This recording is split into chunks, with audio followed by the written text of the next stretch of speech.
अगर आप आत्मबल, खुशी और शांति की तलाश में हैं, उम्मीद का असली सहारा। द्वारका के महल में शाम का समय था।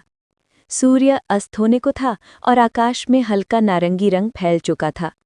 हवा में समुद्र की ठंडक और शंखनाद की मधुर ध्वनि एक विशेष शांति फैला रही थी। ऐसे समय श्रीकृष्ण अक्सर अपने प्रिय मित्रों, यदुवंशियों और सेवकों को जीवन से जुड़ी गहरी बातें समझाते थे। एक दिन एक युवक उनके पास आया। उसका चेहरा निराशा से भरा हुआ था।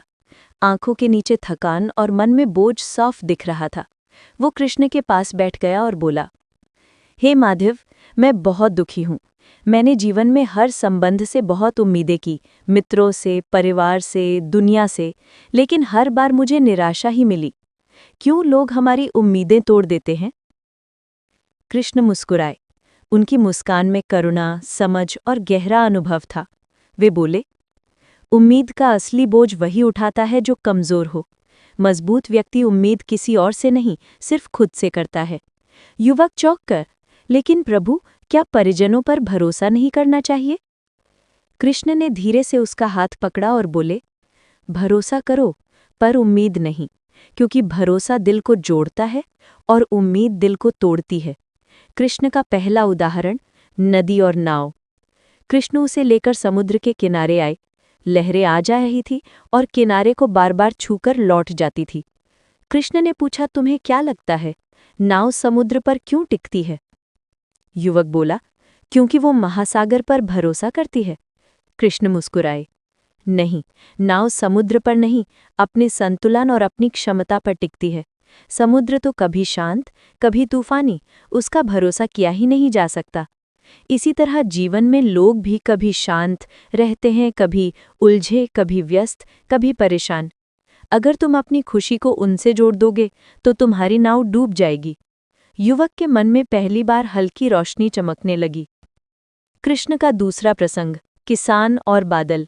कृष्ण बोले, एक किसान था जो हर साल खेती करता था। वो हमेशा बादलों से उम्मीद रखता था कि वो समय पर बरसेंगे। कभी बरसते, कभी नहीं, कभी ज्यादा बरसते, कभी कम। उसकी फसल का हाल इन बादलों की मर्जी पर टिका रहता था। वो दुखी रहता, गुस्सा करता और भगवान को कोसता। एक दिन उसके पास एक ऋषि आए और बोले, फसल किसी और की दया पर मत छोड़ो, अपने कुएं खुद खोदो, अपनी मेहनत से सिंचाई करो। उस वर्ष किसान ने कुआं खोदा, अपनी मेहनत से पानी लाया और फसल अच्छी हुई। किसान हंसा और बोला, जब मैंने उम्मीद खुद से की तो फसल भी मेरी हुई, सुख भी मेरा हुआ। कृष्ण ने युवक को देखा और कहा, बादल भी लोगों जैसे हैं, कभी होते हैं, कभी नहीं। तुम्हारी उम्मीद सिर्फ तुम्हारे हाथों के काम पर होनी चाहिए। कृष्ण का तीसरा उदाहरण, माखन का रहस्य। युवक अभी भी गहरे विचार में था। तभी कृष्ण ने हंसते हुए कहा, बताओ, मैं माखन क्यों पसंद करता हूं?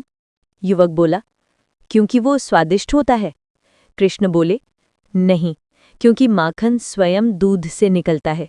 दूध किसी और पर निर्भर होकर नहीं, अपने भीतर चर्ण होकर माखन बनाता है।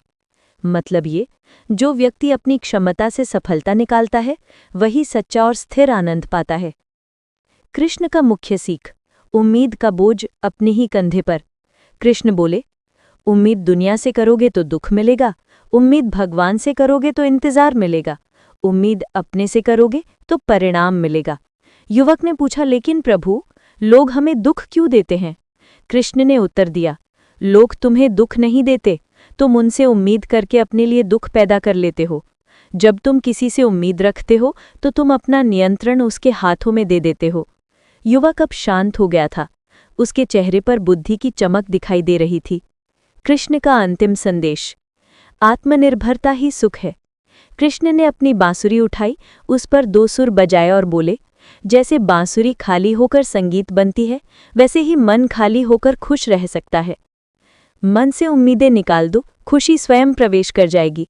कृष्ण ने आगे कहा, जो खुशी दूसरों पर निर्भर हो वो कभी स्थायी नहीं हो सकती। सच्चा आनंद तभी है जब तुम अपने कर्मों, अपनी सोच और अपनी क्षमताओं पर भरोसा करो।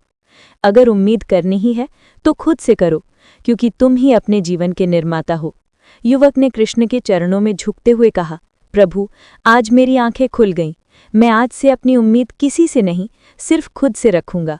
कृष्ण ने उसे आशीर्वाद देते हुए कहा, यही जीवन का सबसे सुंदर मंत्र है। उम्मीद अपने से रखो और सुख अपने साथ रखो। समापन संदेश। श्री कृष्ण का संदेश कालातीत है। जीवन में खुश रहने का एक ही मंत्र है, उम्मीद केवल खुद से करें, किसी और से नहीं। क्योंकि खुशी बाहर नहीं, हमारे अपने भीतर जन्म लेती है, और जो खुद पर निर्भर हो जाता है वो संसार में सबसे स्वतंत्र और सबसे खुश व्यक्ति बन जाता है। ऐसी और कहानियों के लिए लाइक, शेयर और सब्सक्राइब करना ना भूलें।